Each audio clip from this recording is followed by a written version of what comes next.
Okay, let's go. Selamat siang, Mbak Hetty Dwi Agus Setianingrum. Siang, Bapak.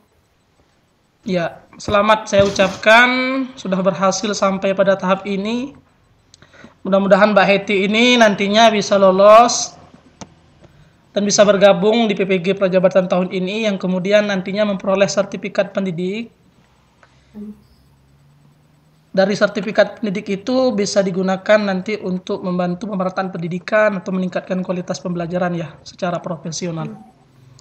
Ya, yang pertama silahkan Mbak Hetty, saya panggil Mbak Hetty, untuk perkenalkan diri dan juga bisa menceritakan kesibukannya dalam sehari-hari. Silakan.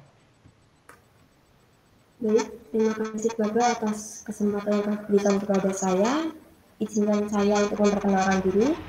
Perkenalkan, nama saya Hetty Dwi Agus Setianingrum. Saya berasal dari domisili Kabupaten Karanganyar, Jawa Tengah. Saya lulusan sarjana dari Universitas Muhammadiyah Surakarta, jurusan Fakultas Keguruan dan Ilmu Pendidikan, Program Studi Pendidikan Matematika. Saya mempunyai pengalaman mengajar pada saat mengikuti program Kampus Mengajar Angkatan 3 tahun 2022 yang bertepatan di SDN 02 Selangor, Jenari, Kabupaten Karanganyar, Jawa Tengah. Selain itu, saya saat ini juga membantu anak-anak tetangga desa untuk menyelesaikan tugas sekolah. Saya sangat senang untuk bisa menjadi seorang guru yang profesional. Maka dari itu, saya berharap dan bisa bergabung di PPG Prajabatan tahun 2023 ini untuk ikut serta mewujudkan generasi penerus bangsa. Terima kasih.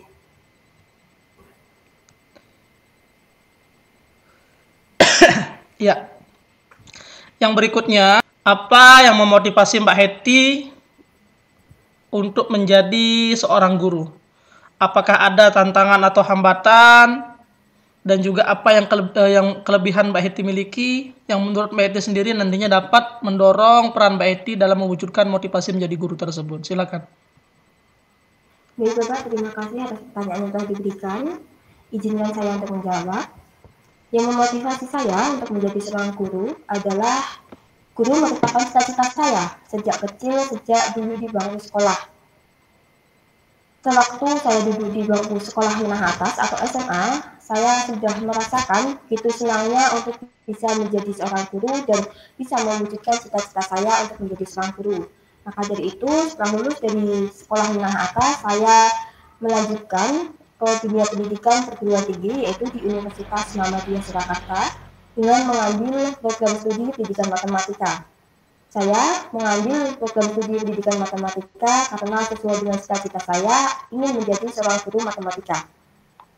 Saya di Universitas Muhammadiyah Surakarta, program studi pendidikan matematika, alhamdulillah diberikan kelancaran dalam menuntut ilmu dan bisa selesai dalam kurun waktu 3,5 tahun dengan predikat cum laude. Saat ini saya berjuang untuk mewujudkan motivasi saya untuk menjadi seorang guru dengan mengikuti PPG Prajabatan tahun ini. Akan tetapi, untuk mewujudkan motivasi saya untuk menjadi seorang guru, saya mempunyai beberapa tantangan kehebatan. Yang pertama, saya masih grogi pada saat mengajar di kelas, yaitu utamanya tentang public speaking. Yang kedua, saya belum mempunyai sifat sabar yang penuh terhadap dalam menghadapi karakter semua peserta didik, karena setiap peserta didik tidak mempunyai karakter yang sama. Akan tetapi, saya mampu mengatasi atau hambatan tantangan saya, yaitu dengan cara yang pertama mengenai public speaking. Public speaking yaitu merupakan utama yang digunakan guru saat mengajar di kelas. Karena dengan mempunyai public speaking yang bagus, kelas akan aktif dan menyenangkan sehingga siswa dalam menerima materi bisa dengan potensi yang lebih baik. Saya memperbaiki public speaking saya yaitu dengan terus belajar, terutama di depan cermin. Yang kedua, saya belajar public speaking saya yaitu dengan center yang berpengalaman.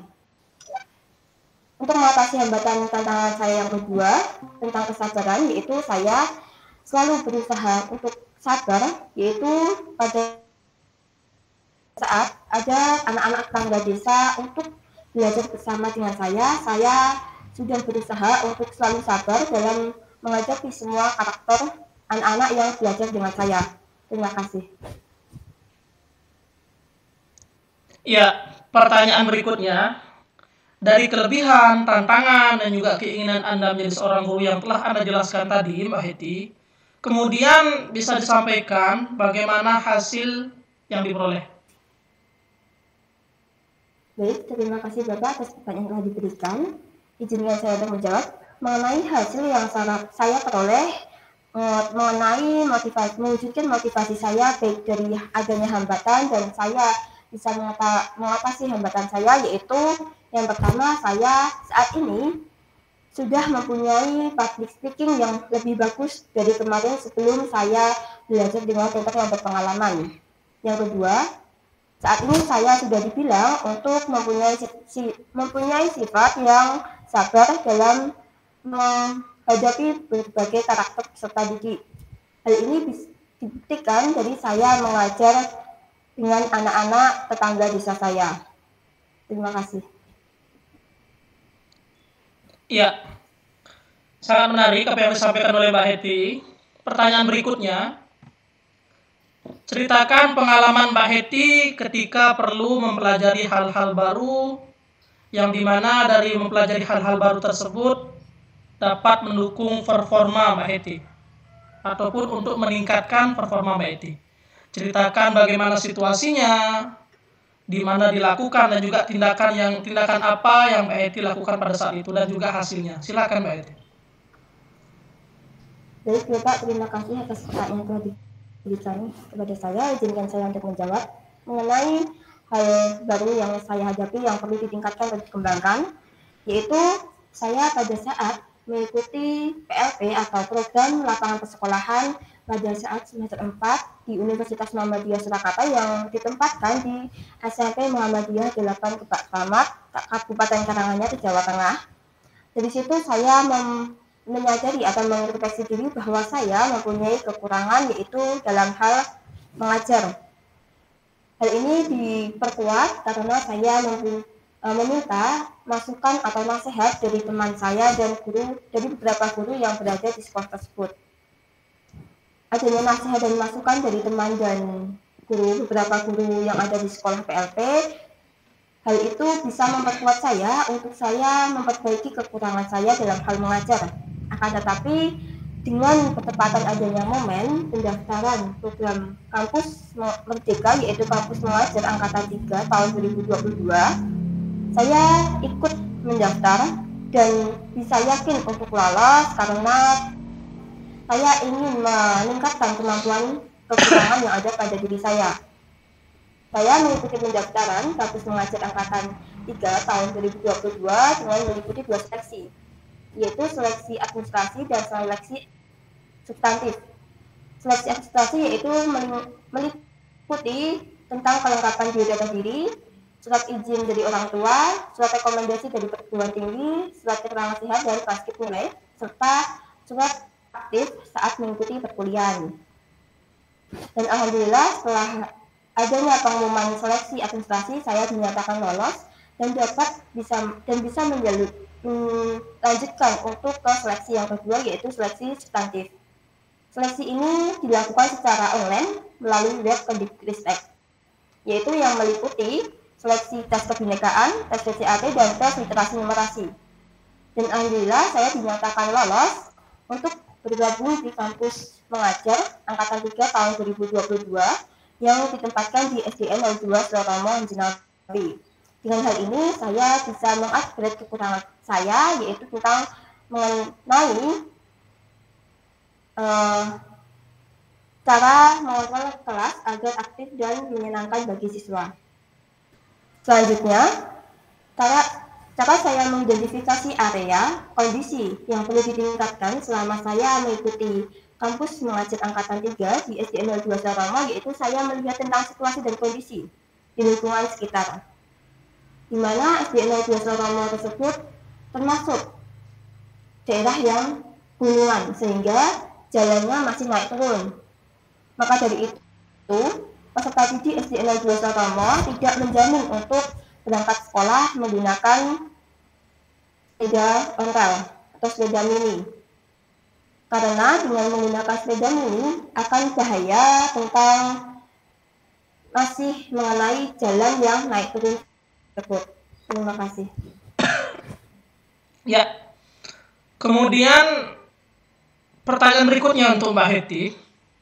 Ceritakan pengalaman ketika Mbak Heti ini pernah diminta atau tidak untuk melakukan sesuatu, baik itu pekerjaan ataupun yang lainnya, yang dimana menurut Mbak Heti pada saat itu tidak sesuai dengan nilai, pedoman kerja ataupun etika serta aturan. Nah, jika memiliki pengalaman terkait dengan hal tersebut, bisa Mbak Heti ceritakan pengalaman terkait situasinya kapan, secara detail, serta tindakan yang Mbak Heti lakukan itu bagaimana?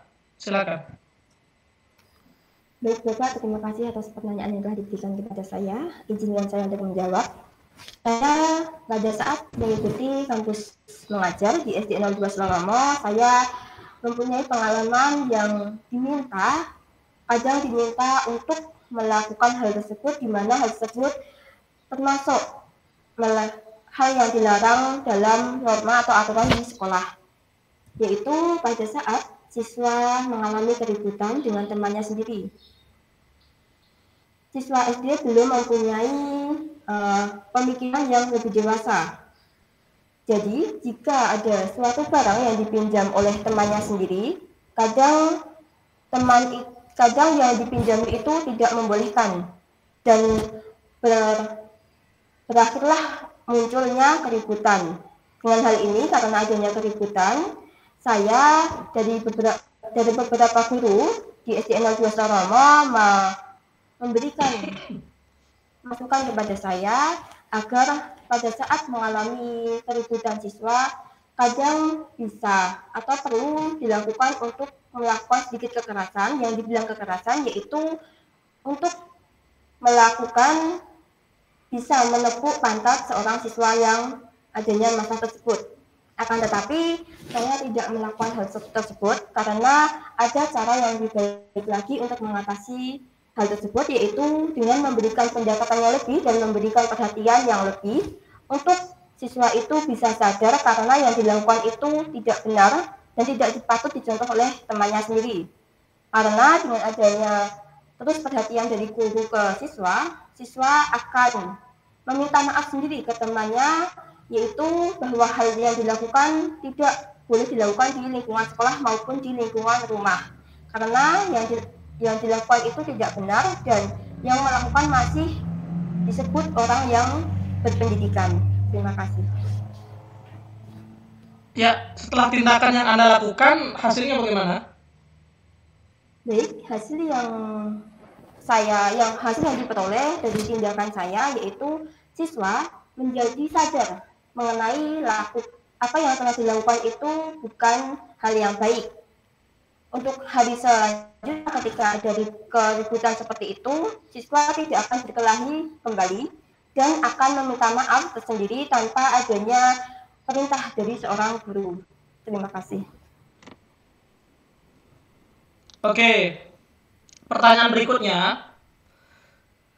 Apabila Mbak Esti memiliki pengalaman terkait dengan mengembangkan kemampuan dari orang lain ataupun dalam meningkatkan pengetahuan, keterampilan, baik itu dalam lingkup keluarga, sosial, ataupun yang lebih luas dan komunitas ataupun organisasi, mungkin bisa dijelaskan, diceritakan, dan juga apa yang menjadi fokus pengembangan pada saat itu, pengalamannya Mbak Eti, serta langkah-langkah yang dilakukan seperti apa dan juga hasilnya. Silakan.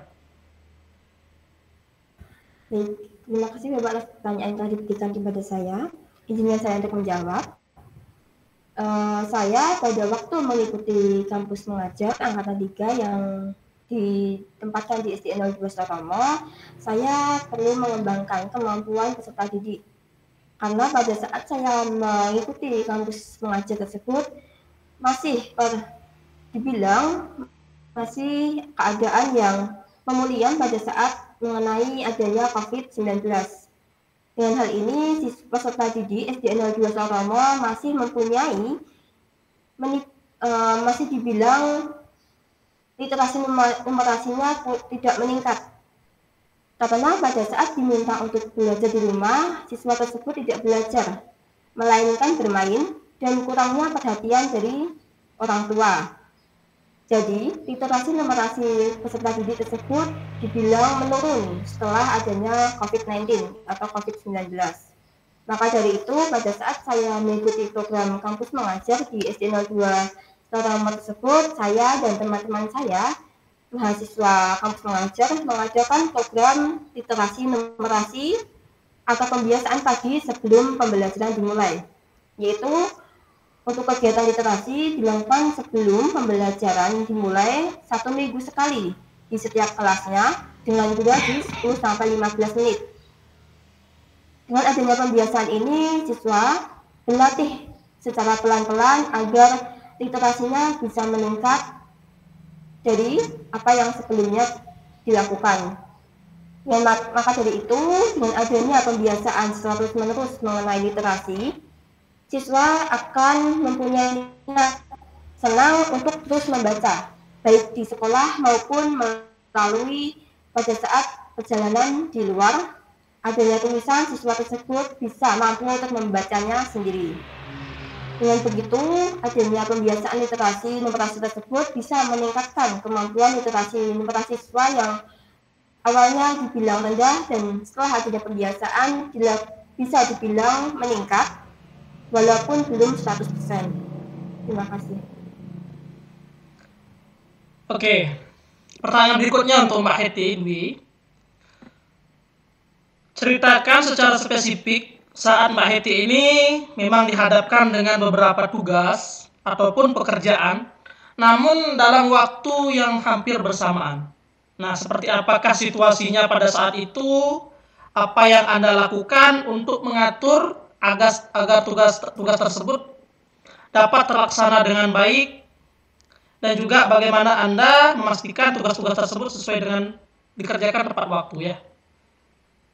Silakan, sumber daya apa yang Anda harus miliki ataupun yang dapat membantu menyelesaikan tugas Anda tersebut? Bisa diceritakan, silakan.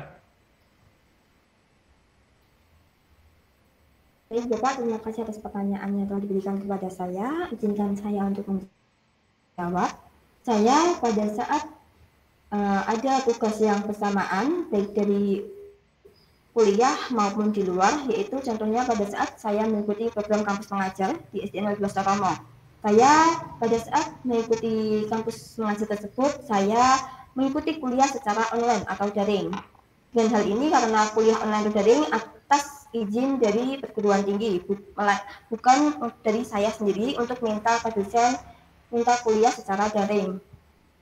Pada saat saya mendapatkan tugas kuliah bersamaan dengan tugas dari kampus mengajar, yaitu adanya laporan, saya bisa memilah atau mengerjakan tugas sesuai deadline. Contohnya pada saat deadline laporan kampus mengajar hari ini pukul 7 malam harus sudah ke-update, saya bisa mementingkan untuk menyelesaikan tugas laporan terlebih dahulu, agar tugas yang saya upload tidak flat atau terlambat. Kemudian saya baru mengerjakan tugas kuliah, di mana deadline tugas kuliah itu jam 12 malam. Jadi setelah menyelesaikan tugas laporan kampus mengajar, saya melanjutkan akan mengerjakan tugas kampus dengan deadline jam 12 malam. Jadi sebelum jam 12 malam saya bisa mengerjakan dan mengumpulkannya secara on time. Setelah saya mengerjakan tugas sekolah, tugas kuliah, jika saya tidak mampu mengerjakan sendiri, saya bisa mengerjakan secara berkelompok dengan teman sekelas saya, yaitu melalui Zoom atau Google Meet. Karena tidak semua tugas bisa diselesaikan dengan sendirinya, sehingga harus membutuhkan teman untuk bertukar pikiran atau pendapat. Karena adanya pendapat dari teman, nanti kita akan mencari mana jawaban yang benar dari beberapa referensi, yaitu baik dari buku pegangan maupun dari informasi internet yang lainnya. Selanjutnya, cara saya mengatasi tentang tugas yang sudah, mohon maaf Bapak, Ya, izin untuk mengulang pertanyaan setelah adanya tugas yang sumber bersangkutan. daya apa yang Anda butuhkan dalam mengatasi tugas yang memang diberikan secara bersamaan tersebut? Silakan. Baik, terima kasih. Sumber daya yang saya gunakan untuk menyelesaikan tugas tersebut yaitu sumber daya dari luar diri saya, yaitu belajar bersama teman saya tadi, di mana dengan belajar bersama akan mempercepat penyelesaian tugas yang diberikan oleh dosen. Yang kedua, sumber daya dari dalam diri saya yaitu pertama, memanajemen waktu. Dengan adanya manajemen waktu, tugas akan terselesaikan dengan baik dan tertata. Yang kedua, mengerjakan tugas dengan tepat waktu. Karena dengan tugas dikerjakan tepat waktu atau tidak menunda untuk tugas yang berikutnya. Jadi ketika ada tugas yang datang pada saat ini, saya mengerjakannya dengan secepat mungkin agar tugas yang datang berikutnya tidak akan tertunda dan bisa mengupload secara konten. Terima kasih. Ya. Pertanyaan berikutnya untuk Mbak Heti, jika nanti Mbak Heti ini diterima di PPG Prajabatan kali ini, kemudian diberi tugas jauh dari lingkungan keluarga, di mana nantinya Mbak Heti akan menemukan lingkungan baru ya. Nah, dari lingkungan baru tersebut, jika Mbak Heti nanti menemukan berbagai perbedaan, kemudian terjadi suatu konflik di lingkungan baru yang memang beragam perbedaan tersebut, apa yang Mbak Heti akan lakukan serta tindakan bagaimana? Silakan. Atau Mbak Heti memang mempunyai pengalaman? Boleh diceritakan, silakan. Baik Bapak, terima kasih atas pertanyaan yang telah diberikan kepada saya. Izinkan saya untuk menjawab. Saya ketika ditempatkan pengabdian di luar domisili saya akan tetap melanjutkan dan mengikuti pengabdian tersebut. Dan apabila dari tugas yang telah diberikan kepada saya dengan berbagai keberagaman teman-teman saya pada saat pengabdian, saya mempunyai beberapa keputusan, yaitu yang pertama, saya harus mempunyai sikap toleransi. Karena setiap orang mempunyai kepercayaan yang berbeda-beda. Jadi ketika seseorang melakukan kepercayaan sesuai dengan kepercayaannya masing-masing, saya harus mempunyai toleransi yang tinggi agar pada saat melakukan sesuatu atau kegiatan dapat berjalan dengan lancar. Yang kedua, saya mempunyai sifat yang menghargai pendapat orang lain. Karena dengan adanya menghargai pendapat orang lain, tidak akan menimbulkan permasalahan di suatu organisasi tersebut pada saat tempat pengabdian. Karena tidak semua orang mempunyai pendapat yang sama, sehingga ketika seseorang menyampaikan pendapat, dipersilahkan dan diterima. Ketika ada beberapa pendapat untuk mencapai mufakat, yaitu perlu diadakan musyawarah bersama. Terima kasih. Oke, pertanyaan terakhir untuk Mbak Heti. Dalam hidup ataupun sepengalaman riwayat hidupnya Mbak Heti, apakah pernah merasa ataupun keinginannya itu tidak terwujud dalam artian memang mengalami kegagalan? Kemudian dari kegagalan tersebut bagaimana proses Mbak Heti untuk bangkit? Bisa diceritakan, silakan. Baik Bapak, terima kasih atas pertanyaan yang telah diberikan kepada saya. Izinkan saya untuk menjawab. Saya pernah merasa gagal pada saat saya mengikuti kuliah di program studi matematika dengan mengikuti program PKM, program kreativitas mahasiswa artikel ilmiah, Kemdikbudristek. Saya saat semester 3 mengikuti kegiatan tersebut, tetapi saya gagal untuk masuk sampai di Kemdikbudristek. Melainkan saya hanya sampai di universitas saja. Jadi artikel yang telah saya buat tidak sampai di Kemdikbudristek. Akan tetapi dengan adanya kegagalan ini tidak membuat saya untuk putus asa untuk terus belajar agar saya selanjutnya bisa mewujudkan keinginan saya, yaitu membuat artikel yang sampai di Kemdikbudristek. Maka dari itu pada saat saya di semester 5, saya mengikuti program tersebut, PKM, Program Kreativitas Mahasiswa Artikel Ilmiah Kemdikbudristek kembali dengan bersama tim atau teman-teman saya yang sama pada saat di semester 3 pada saat saya gagal. Saya bersama teman-teman saya terus belajar dan mengintrospeksi, melihat pekerjaan saya tentang artikel yang telah saya upload di tahun kemarin, di mana letak kesalahannya. Dan kebetulan yang kesalahan besar saya yang mengalami kegagalan yaitu mengenai template. Jadi pada saat saya mengupload, template-nya tidak sesuai dengan yang diminta, sehingga menghasilkan artikel yang pertama itu saya gagal. Untuk selanjutnya ini saya benar-benar untuk melihat panduan atau template yang digunakan untuk membuat PKM AI tersebut. Dan alhamdulillah saya dan bersama tim dinyatakan lolos sampai Kemdikbudristek sehingga mendapat insentif atau pendanaan dari Kemdikbudristek tersebut. Dari sini saya belajar pada saat adanya kegagalan tidak boleh putus asa dan harus terus belajar untuk mewujudkan cita-cita yang diinginkan. Terima kasih.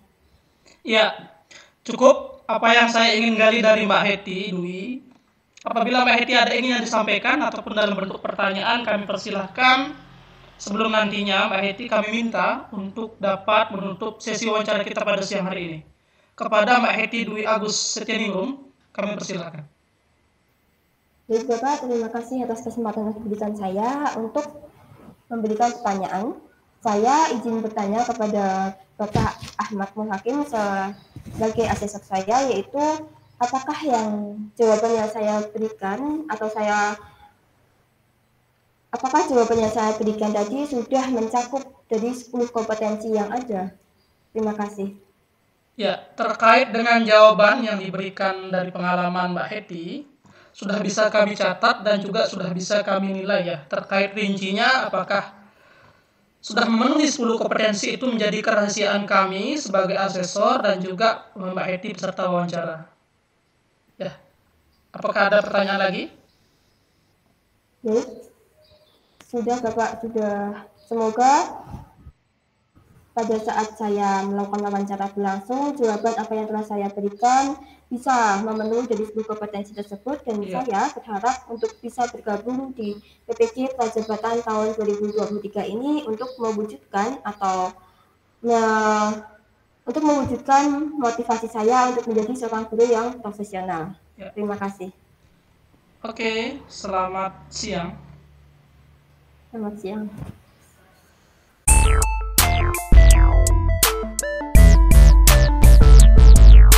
Okay, let's go.